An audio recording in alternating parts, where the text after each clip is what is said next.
Amelia मेरी Earhart का जन्म 24 जुलाई 1877 को कंसास, अमेरिका में हुआ था। बचपन से ही वह रूढ़िवादी सामाजिक मानदंडों से हटकर साहसिक काम करने में दिलचस्पी रखती थी। उन्होंने प्रथम विश्व युद्ध के दौरान कनाडा में एक नर्स के रूप में काम किया, जहां उन्होंने घायल सैनिकों की सेवा की। इस दौरान उन्हें पहली बार हवाई जहाज देखने का मौका मिला और तभी से उन्हें उड़ान भरने का शौक लग गया। उन्होंने 1921 में अपनी पहली उड़ान भरी और 1923 में अपना पायलट का लाइसेंस प्राप्त किया। 1928 में वह अटलांटिक महासागर के पार उड़ान भरने वाली पहली महिला यात्री बनी। उनकी इस उपलब्धि ने उन्हें लेडी लिंडी का उपनाम दिया, जो चार्ल्स लिंडबर्ग की प्रसिद्धि के समान था। 1932 में उन्होंने अकेले अटलांटिक महासागर को पार करके इतिहास रच दिया।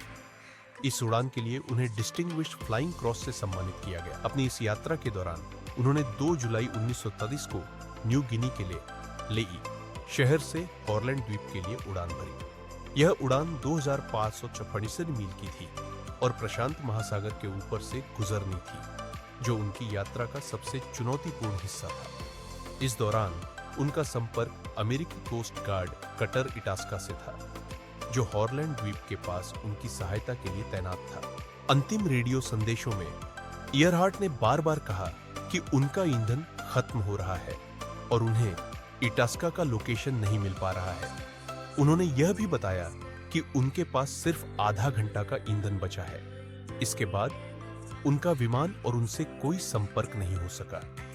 अमेलिया ईयरहार्ट के गायब होने के बाद अमेरिकी सरकार ने उनके लिए एक बड़ा खोजी अभियान चलाया। इस अभियान में 64 हवाई जहाज और 9 नौसेना जहाज शामिल थे।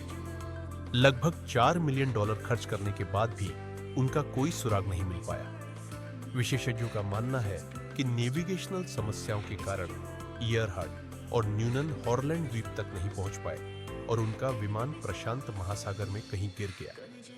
इस सिद्धांत के अनुसार ईयरहार्ट और न्यूनन जापानी नियंत्रित मार्शल द्वीप पर उतरे थे, जहां उन्हें जापानी सेना ने पकड़ DDH लिया था और बाद में मार दिया गया था। हालांकि 2017 में एक कथित तस्वीर, जिसमें उन्हें मार्शल द्वीप पर देखा गया था, को बाद में 1935 में ली गई एक तस्वीर के रूप में खारिज कर दिया गया। इन सभी सिद्धांतों में से कोई भी सिद्धांत पूरी तरह से साबित नहीं हो पाया है और आज भी अमेलिया ईयरहार्ट का गायब होना इतिहास के सबसे बड़े रहस्यों में से एक है।